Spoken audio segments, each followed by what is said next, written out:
Hi friends, ಎಲ್ಲರೂ ನಮಸ್ಕಾರ. Friends ಮೊಟ್ಟ ಮೊದಲು ಇಂಗ್ಲೆಂಡ್ ವಿರುದ್ಧ ಪಂದ್ಯ ಆಡುವಾಗ KL ರಾಹುಲ್ ಅವರು ಒಂದು ಮಾತನ್ನು ಹೇಳ್ತಾರೆ. ಪ್ರಸಿದ್ಧ ಕೃಷ್ಣ ಅವರಿಗೆ ಹೇಳ್ತಾರೆ ಕನ್ನಡದಲ್ಲಿ ಮಾತಾಡಿ ಅಂತೇಳಿ. ಅದ್ರ ಬಗ್ಗೆ ಪೂರ್ವ ಮಾಹಿತಿಯನ್ನು ತಿಳ್ಕೊಂಬರೋಣ. ಅದಕ್ಕೆ ಮುಂಚೆ ಚಾನಲ್ಗೆ ನಮಸ್ಕಾರಾಗಿದ್ದೀರಿ.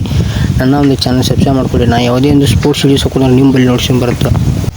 ಫ್ರೆಂಡ್ಸ್, KL ರಾಹುಲ್ ಅವರು ಪ್ರಸಿದ್ಧ ಕೃಷ್ಣ ಅವರಿಗೆ ಒಂದು ವರ್ಡನ್ನು ಮೆನ್ಷನ್ ಮಾಡ್ತಾರೆ. ಪಂದ್ಯದಲ್ಲಿ KL ರಾಹುಲ್ ಅವರು ಪ್ರಸಿದ್ಧ ಕೃಷ್ಣ ಅವರಿಗೆ ಹೇಳ್ತಾರೆ, ಪಂದ್ಯದಲ್ಲಿ ಒಂದು ಕ್ರಿಕೆಟ್ ಮ್ಯಾಚ್ ನಡೆಯುವಾಗ ಕನ್ನಡದಲ್ಲಿ ಮಾತಾಡಿ ಅಂತ ಹೇಳಿ KL ರಾಹುಲ್ ಅವರು ಪ್ರಸಿದ್ಧ ಕೃಷ್ಣರವರಿಗೆ ಹೇಳ್ತಾರೆ. KL ರಾಹುಲ್ ಅವರು ಪ್ರಸಿದ್ಧ ಕೃಷ್ಣ ಅವರಿಗೆ ಆ ಥರ ಹೇಳುವಾಗೆ ಕನ್ನಡದಲ್ಲಿ ಮಾತಾಡಿ ಅಂತ ಹೇಳುವಾಗ ತುಂಬಾ ಖುಷಿ ಆಯಿತು. ಯಾಕಂದರೆ ಪಂದ್ಯದಲ್ಲಿ ಆಡುವಾಗ ಕೂಡ ಈ ಥರ ಕನ್ನಡನ ಬಳಸು ಅಂತ ಹೇಳಿದ್ದೆ KL ರಾಹುಲ್ ಅವರು. ತುಂಬ ಖುಷಿ ಆಯಿತು. ಅದೊಂದು ಪಂದ್ಯದಲ್ಲಿ ಆ ಥರ ಅವರು KL ರಾಹುಲ್ ಅವರು ಪ್ರಸಿದ್ಧ ಕೃಷ್ಣ ಅವರಿಗೆ ಕನ್ನಡದಲ್ಲಿ ಮಾತಾಡಿ ಅಂತ ಹೇಳಿದ್ದು ನಾವು ಆಲ್ಮೋಸ್ಟು ಎಲ್ಲ ಪಂದ್ಯದಲ್ಲಿ ನೋಡಿದ್ವು, ಕನ್ನಡ ಮಾತಾಡ್ತಾರೆ. ಆದರೆ ಒಂದು ಇಂಗ್ಲೆಂಡ್ ವಿರುದ್ಧ ಒಂದು ಫಸ್ಟ್ ಇದರಲ್ಲಿ ಆಡುವಾಗ KL ರಾಹುಲ್ ಅವರು ಹೇಳಿದ್ದು ಮಾತ್ರ ಒಂದು ವರ್ಡ್ ಮಾತ್ರ ತುಂಬ ಇಷ್ಟ ಆಯಿತು.